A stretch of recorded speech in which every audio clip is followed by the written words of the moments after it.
2-3 నిమిషాలు చెప్తాను. ఒకటి, ఇవన్నీ అవార్డులు ఇవ్వడం ఇవన్నీ సరైనవి, కానీ ఒక శాశ్వతంగా ఉండేట్టు గద్దర్ ఫోక్లోర్ యూనివర్సిటీ పెట్టాలి.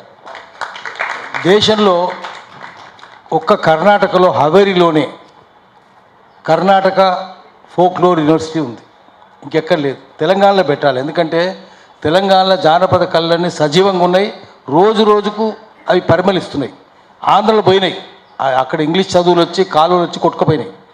ఇక్కడ తెలంగాణలో బతుకున్నాయి అవన్నీ. ప్రతిదీ పిచ్చుక గుంట్ల వాళ్ళు ఎట్లా పాట పాడతారు, ఒగ్గోళ్ళు ఎట్లా పాడతారు, చిందోళ్ళు ఎట్లా పాడతారు, యక్షగానాలు ఎట్లుంటాయి, ప్రతిదీ పరిశోధన చేయాలి, పిహెచ్డీలు ఇవ్వాలి, వాటి మీద శిక్షణ చేయాలి, శిక్షణ ఇవ్వాలి, వాళ్ళందరికీ గౌరవం ఇవ్వాలి కదా. ఎన్టీ రామారావు ఒగ్గు కథ వింటుండే, చుక్క సత్తయ్యది. సీనారాయణ రెడ్డి ఆయన ఫ్యాన్, సీనారాయణ రెడ్డి తీసుకొని పోయాడు. చుక్క సత్తయ్య దగ్గరనే గద్దరు ఒగ్గు కథ పద్ధతి అంతా నేర్చుకున్నాడు. మరి అట్లాంటిది అంతా ఉన్నప్పుడు గొంగడి గోషి అదంతా ఒగ్గు కథ స్టైల్. దానికోసం ఒక యూనివర్సిటీ పెడితే అది అసలైన నివాళి అవుతుంది. ఇంకొకటి, ఇంత కళ ఎందుకు వచ్చిందంటే చాలామంది అందరు బాగా చదువుకున్న వాళ్ళు, సంస్కృతంలో పండితులు, ఉర్దూలో పండితులు, ఇంగ్లీష్లో పండితులు, ఫ్రెంచ్లో పండితులు హైదరాబాద్లో చాలామంది ఉన్నారు. వాళ్ళందరికీ ఎంత గుర్తింపు రాలే గద్దర్నకు వచ్చినట్టంటే, చదువుకుంటే పెద్ద జ్ఞానం రాదు. ఐలే గారు షెపర్డ్ అని పెట్టుకున్నారు. అందరూ ప్రాఫిట్స్. మహమ్మద్ ప్రాఫిట్ చెప్పిన విషయం ఏంటంటే, there was no prophet was not a shepherd, all prophets are shepherds. Muhammad shepherd. ఖాళీ కమ్లీ వాలే తుమ్ పర్ లాఖో సలాం అంటే మహమ్మద్ ప్రాఫిట్. ఖాళీ కమ్లీ వాలా మేరా యార్ హై అంటే శ్రీకృష్ణుడు. శ్రీకృష్ణుడు గొంగడే.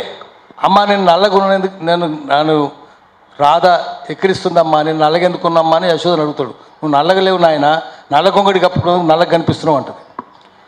గొంగడే కదా షెపర్డ్ చేసుకున్నది. Jesus, Moses, Amos, profit Abraham ఆయన ఇబ్రహీం, ప్రాఫిట్ డేవిడ్ ఆయన దావూద్, అందరూ గొంగడే. గద్దర్ కూడా గొంగడే. కాబట్టి ఆయన ప్రాఫిట్ అవుతాడు. ఇంకా ఇప్పుడు కాదు, ఇప్పుడైతే మనం అవార్డులు ఇస్తున్నాం, సత్కరిస్తున్నాం, కానీ ఒక తరం గడిస్తే ఆయన నిజంగానే ప్రాఫిట్ అవుతాడు. ఇంతకుముందు మన బుచ్చన్న చెప్పినట్టు ఆయనకు అంత జ్ఞానం ఎందుకు వచ్చిందంటే మొత్తం తిరిగి వచ్చింది. ఆయన బసవేశ్వరుడు గురించి మంచిగా చెప్పిండు. గద్దర్ ఎందుకు చెప్తుండంటే, బసవేశ్వరుడు ప్రధానమంత్రి బ్రాహ్మడు కళ్యాణ రాజ్యానికి, కానీ ఒక గొర్రెలు కాసే కుర్మాయనను గురువుగా పెట్టుకున్నాడు. ఆయన పేరు అల్లామ ప్రభు. దీక్ష ఇచ్చిన స్త్రీకి, అక్కమ్మాదేవికి. అందుకని గద్దర్ అంటే తెలియాలి, ఊరికి ఉత్తనే చెప్పలేదు గద్దర్ ఆయన గురించి. చాలా పరిశోధన చేసి చెప్పిండు, అందరి గురించి గొప్పగా చెప్పిండు. అందరు గౌరవించాడు, అన్ని మతాలను, అన్ని సంస్కృతులను, భాషలను అన్నింటిని గౌరవించాడు గద్దరు. కాబట్టి ఆయనకు అది పెట్టాలి. ఎందుకంటే ఒక్కటే సమస్య ఏముందంటే, సినిమా వాళ్ళతోటి అందరూ గౌరవిస్తుండొచ్చు. మేము కూడా చాలాసార్లు చెప్పినాం, తెలుగు సినిమా ఇండస్ట్రీలో ఒక్కరికే దాదాసాహెబ్ ఫాల్కే అవార్డు వచ్చింది.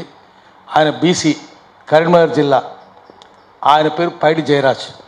అనేక సార్లు పోయి చెప్పిన వాళ్ళకు, కరీంనగర్ జిల్లా మునూరు కాపు, ఎన్నిసార్లు చెప్పినా ఆయన పేరే పెడతలేరు, ఎవరికి రాలే. ఆయన మూకీ సినిమాలు, పృథ్వీరాజ్ కపూర్ టైంలో మూకీ మరాఠీలో హిందీ సినిమాలు నటించిండు. మూకీ సినిమాలు, తర్వాత టాకీ సినిమాలు, అది ఆయన గౌరవిస్తలేరు. అదే సమస్య ఇక్కడ వస్తుందేమో అని అనుకున్నాం. ఇప్పుడు కూడా గట్టిగా చెప్పాలి, మనలాంటి వాళ్ళు గట్టిగా చెప్తే వాళ్ళు, ఎందుకంటే మోహన్ బాబు దగ్గర కాబట్టి ఒప్పుకున్నాడు. చిరంజీవి, పవన్ కళ్యాణ్ చాలా సన్నిహితులు. ఆయన బొమ్మ పెట్టుకొని షగువీరా గురించి చెప్పిందే గద్దర్ పవన్ కళ్యాణ్. వాళ్ళకి ఇష్టం ఉంది, తక్కినోళ్ళకి ఎందుకు లేదు. అందుకనే వాళ్ళకి చెప్పాలి. చెప్పడానికి మామూలుగా చెప్తే సరిపోతుంది, అలాంటి వాళ్ళు పోయి గట్టిగా చెప్తే జ్ఞానం వస్తుంది. అందుకని గద్దర్ పేరు మీద యూనివర్సిటీ ఒకటి పెట్టాలి. గద్దర్ కూడా ఒక స్టూడియో పెట్టేందుకు ఓ 10 ఎకరాల స్థలం హైదరాబాద్లో ఇవ్వాలి. ఒకరికి కాదు ఇచ్చేది, 10 ఎకరాల స్థలం ఇచ్చి స్టూడియో, గద్దర్ పేరు మీద ఒక స్టూడియో. అది తెలంగాణ సినిమా అయ్యేటట్టు, పేదవాళ్ళ సినిమాలు, దేశభక్తుల సినిమాలు.